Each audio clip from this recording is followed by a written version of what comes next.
La mañanera de Ángel correspondiente al martes de la semana en curso. Martes 10 de agosto del año 2021. A algunos sorprendió que hablara yo en la mañanera de la necesidad de estar atentos al presupuesto de egresos de la Federación. Si usted vio la mañanera de ayer, recordará eso. Y hoy martes, hablaré de otro tema que también vale la pena seguirlo de cerca, el tema de las pensiones.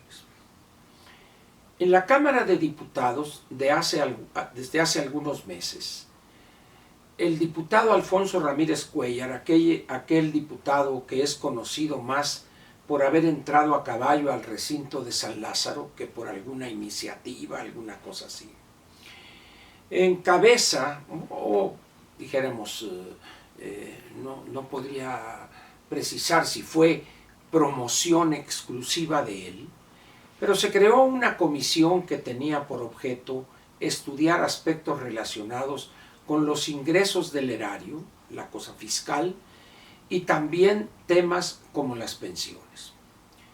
Este último tema mereció que anteayer ser tratado en una reunión de esa comisión que le menciono. Y después de leer algunas de las conclusiones y o recomendaciones al gobierno federal, no puedo menos de sorprenderme por la ingenuidad de algunos de los participantes y sus propuestas. Le voy a leer a usted algunas de las propuestas del periódico El Financiero. Apareció ayer una nota interesante al respecto. Y leer la nota me llevó a preguntarme si estas personas sabían realmente en qué país estamos viviendo hoy y cuál es la visión que el gobernante, en este caso López Obrador, tiene de temas relacionados con las finanzas públicas como este de las pensiones. Dice así: recomendaciones. Propuesta de reformas para el sistema de pensiones. 1. Para aumentar la cobertura, se requiere introducir un esquema obligatorio para que todos los empleados y autoempleados aporten para su retiro y puedan recibir el beneficio a la jubilación. Mire, la verdad es que esto me da risa y le voy a decir por qué. No tiene capacidad el Estado mexicano, ni siquiera para poder meter a la formalidad a millones de informales, y ahora resulta que algunas personas que yo no sé en qué país vivan, dicen, es que hay que obligar, como dicen, a ver, se requiere introducir un esquema obligatorio para que todos los empleados y autoempleados aporten para su retiro. ¿Un esquema obligatorio? ¿Cómo crearían eso? ¿Cómo harían valer la obligatoriedad de ese esquema a los autoempleados?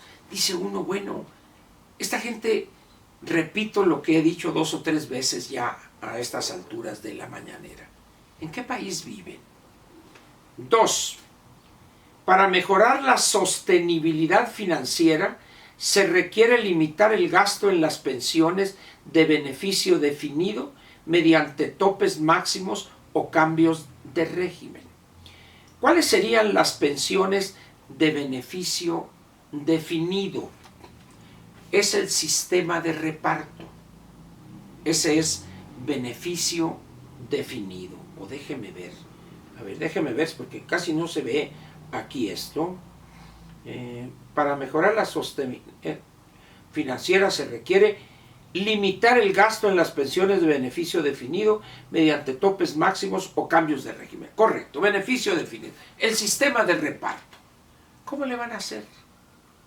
¿Y qué va a pasar con los que tienen ya derechos adquiridos y se podrán pensionar el año que entra, en 2 años, en 3 años o antes, si sienten que va a haber un cambio que limite el monto de sus pensiones? 3. Para evitar la pobreza en la vejez, se deben ajustar parámetros como la edad de retiro y se necesita reducir las oportunidades de acceder a los fondos ahorrados en las AFORES antes de la jubilación. Muy bien, aquí se mezclan dos cosas. Se deben ajustar parámetros como la edad de retiro en el caso de las cuentas individuales.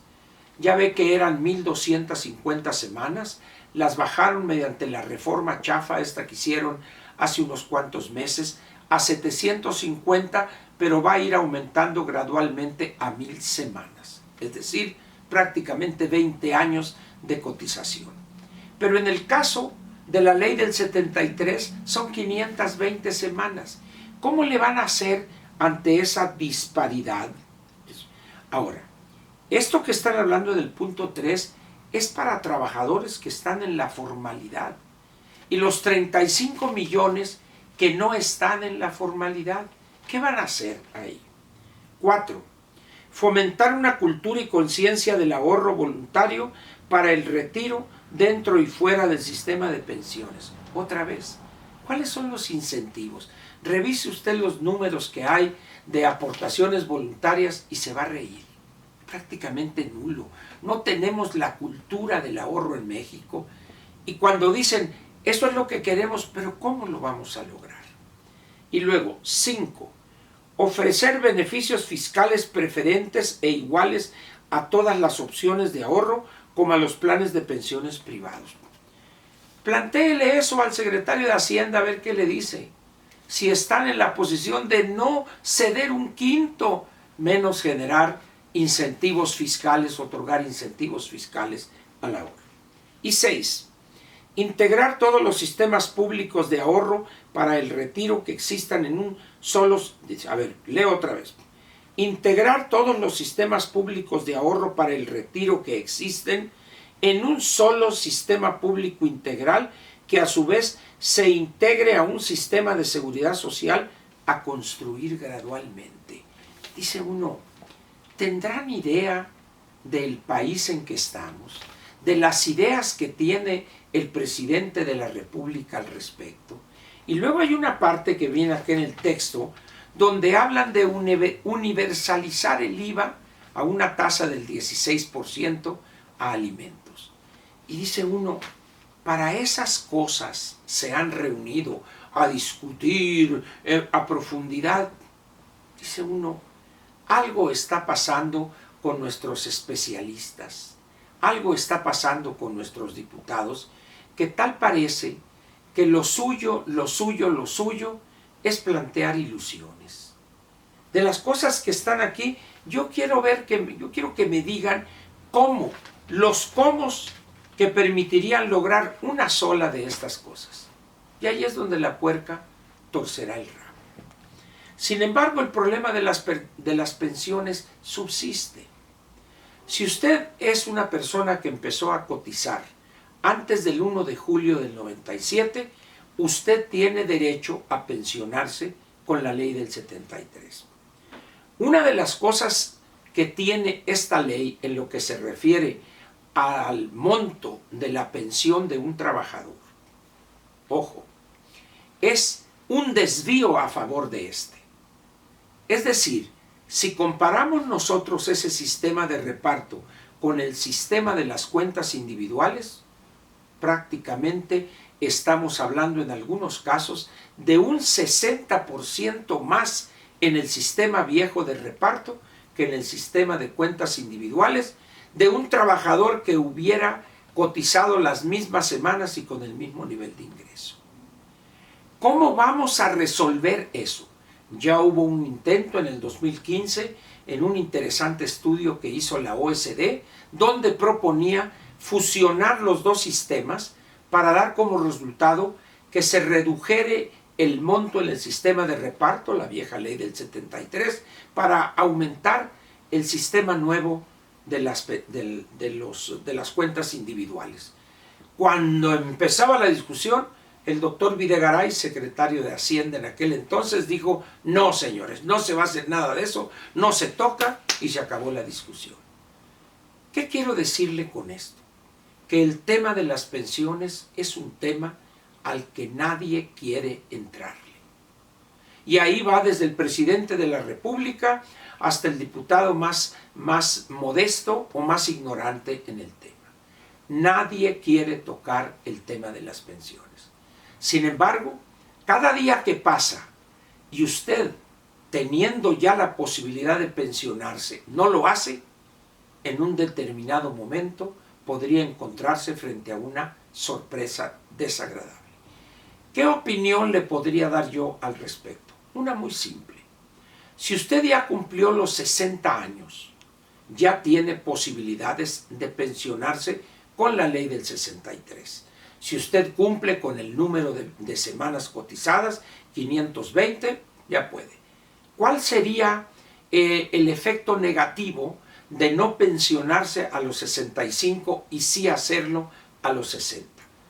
La primera consecuencia sería que le tocaría su pensión sería reducida frente a ese 100% que la fórmula matemática de la ley le concedería. Sin embargo, ¿qué es lo que preferiría usted? ¿Tener probablemente el 75%, pero ya seguro? ¿O arriesgar a que en 2 años, 3, hubiera un cambio que le perjudicara en su pensión? Esta decisión la debe de tomar usted. Es una decisión personalísima, pero con la información completa y correcta y objetiva. Por eso, si usted tiene 60 años, si ha cotizado más de 520 semanas, yo le recomendaría sinceramente que consulte a alguien que es especialista en pensiones, que se dedique en su despacho a dar asesoría de este tipo, para que le haga un precálculo, vamos a decir, un cálculo estimativo de su probable pensión, y que él le dijera, mire, si usted se pensiona ahorita a los 60 años, le tocarían, por decir algo, 10,000 pesos. Si se esperara usted a los 65, probablemente le tocarían 12, 13 o 15,000 pesos, pero esto estaría seguro y aquello no. Entonces usted tendría que decidir en base. Estoy poniendo un ejemplo muy burdo, pero la decisión, repito, sería de usted ante esas dos cantidades. ¿Qué decidiría usted? Eso lo tiene usted tiene que aceptar, que es frente a la opinión de un especialista, con los números estimados, pero lo más cercano a la realidad de la pensión que obtendría. Cuidado, no descuide este tema, y notas como esta que le estoy mencionando del periódico El Financiero, hay que seguir los trabajos de esa comisión. ¿Por qué? Porque todo esto va a estar, al menos las aportaciones tomadas del presupuesto de egresos de la Federación para pagar las pensiones de los que ya se pensionaron con la ley del 73, van a ser tomadas de ahí. El problema es si usted se tarda 3, 4, 5 años. La pregunta se la dejo. ¿Habrá dinero dentro de 5 años para su pensión con la ley del 73? Piénselo.